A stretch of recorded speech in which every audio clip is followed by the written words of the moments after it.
Muito bem, pessoal. Você então criou sua API para poder estar acessando o seu banco de dados, seja MySQL, seja Postgres, seja MongoDB, ou qualquer outro recurso que você tenha disponibilizado aí, seja via SMB Protocol ou então na S3 da Amazon. Mas agora você precisa testar a sua API para verificar se ela está conseguindo executar as operações que você construiu. E uma das maneiras mais utilizadas de se fazer isso é utilizando o Postman. Então, se você quer saber um pouco mais sobre essa questão de testes para APIs utilizando o Postman, vem comigo aqui que a gente vai destrinchar essa parte. Meu nome é Juliana Mascarenhas e bem-vindos a mais um vídeo do Simplificando Redes. Então, isso geralmente está muito associado ao dev, mas isso também é ótimo para quem precisa estar aí criando APIs entre sistemas e está simulando o comportamento das aplicações utilizando JSON. Muito bem, pessoal, eu estou aqui utilizando uma API que eu construí para acessar o MongoDB e puxar as informações que estão lá. Então, o que vocês vão ver aqui vai estar em formato JSON, tá? Se vocês querem que eu fale um pouquinho sobre MongoDB ou sobre JSON, me fala aqui embaixo. Posso até fazer um vídeo de primeiros passos ali com ele, certo? Mas, de qualquer forma, ele está executando com o UVCorn e agora eu preciso verificar como ele está nos recursos, se estou conseguindo submeter tudo certinho. Muito bem, e o primeiro passo que eu vou fazer é enviar. Mas deixa eu voltar lá no espaço, né? Vocês estão vendo que está funcionando. Vamos voltar aqui no Home. Então, eu venho aqui em Create New. Você precisa logar, fazer um cadastro, se você não tiver. E aí você vem em Create New. Nesse ponto, você vai fazer um HTTP Request. Vai criar uma nova instância de HTTP Request. Eu já tenho ali, você percebe, né? Algumas, na verdade. E eu vou mostrar para vocês elas acontecendo. Então, o meu primeiro recurso aqui que eu mostro são as informações do banco de dados. E eu clico ali e que ele me mostra a URL que eu tenho para poder estar puxando as informações, o método get, então não tem mais nenhuma outra informação que eu passe para ele. O que acontece é que eu vou passar a informação dizendo o seguinte, a URL que eu tenho é essa, e lá na aplicação tem todos os métodos e tudo que precisa para poder puxar as informações. Então, eu mando, eu envio, dou um send. Perfeito, eu consegui puxar. Então, as informações dali. Outro ponto relacionado é que a gente pode estar puxando, verificando a listagem das coleções ou modificando o documento, lendo o documento específico. Então, para a coleção que eu estou, que é a Magazines, eu vou estar utilizando. Então, como que eu faço para poder ler esse documento? Eu tenho já um método implementado em Read Document. Eu vou clicar na URL que eu tenho disponibilizada aqui e eu vou estar passando o ID. Mas eu não sei qual é o ID. Você pode verificar. E aí, nesse caso, eu posso vir aqui em lista de. Cadê? List of collections, list current, aqui. Verificar todos os documentos aqui inseridos, tá? Então, eu venho e tem aqui o valor do meu ID. E aí, ele vai estar referenciado lá no MongoDB como Object ID, tudo bem. Object ID é um tipo de dado específico que o MongoDB utiliza para estar utilizando um identificador dentro do documento. E eu vou passar a string. Eu preciso passar mais alguma coisa? Não, porque eu estou puxando um documento, certo? Então, collection e o documento que eu estou querendo. Vamos só verificar se é esse mesmo que eu estava. Read document. Perfeito. Esse cara aqui sim. E eu envio, consegui as informações. Então, na verdade, eu estou recuperando o documento inteiro, mas eu só tenho o nome. Se eu quiser, por algum motivo, eu vou criar um documento. Eu quero mostrar para vocês a diferença de utilizar o método get e submeter o método post. Então, imagine que eu estou usando o post aqui e a coleção.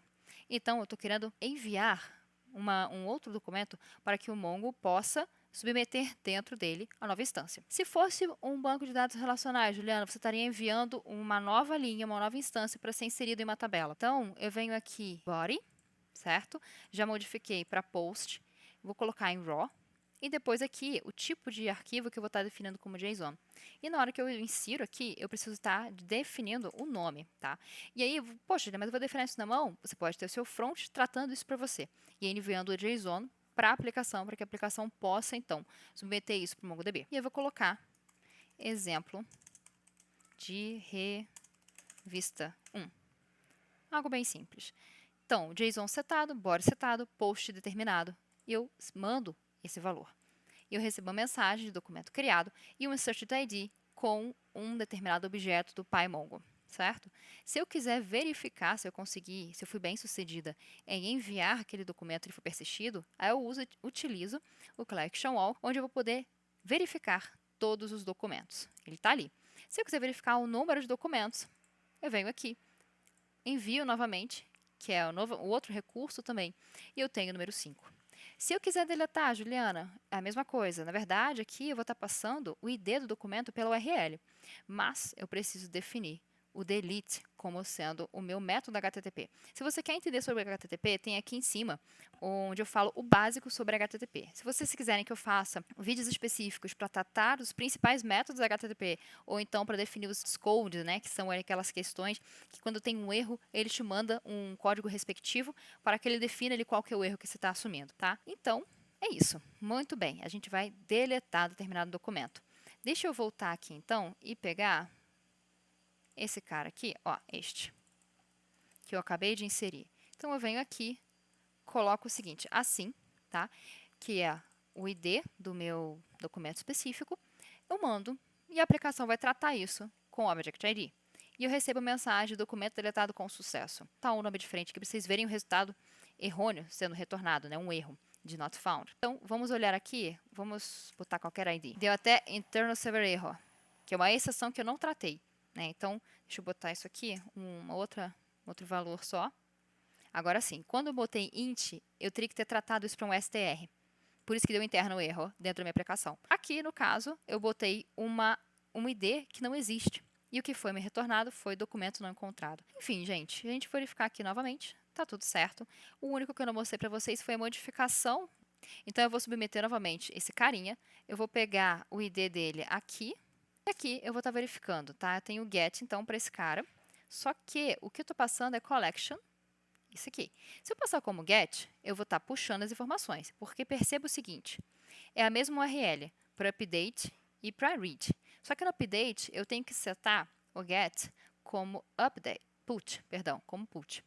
E dentro do body, eu vou ter um raw do tipo JSON e eu vou estar modificando esse cara aqui para eu submeto para avaliação, né? Ou seja, minha aplicação vai verificar se o ID está correto e se eu tenho, por acaso, aquele nome específico ali.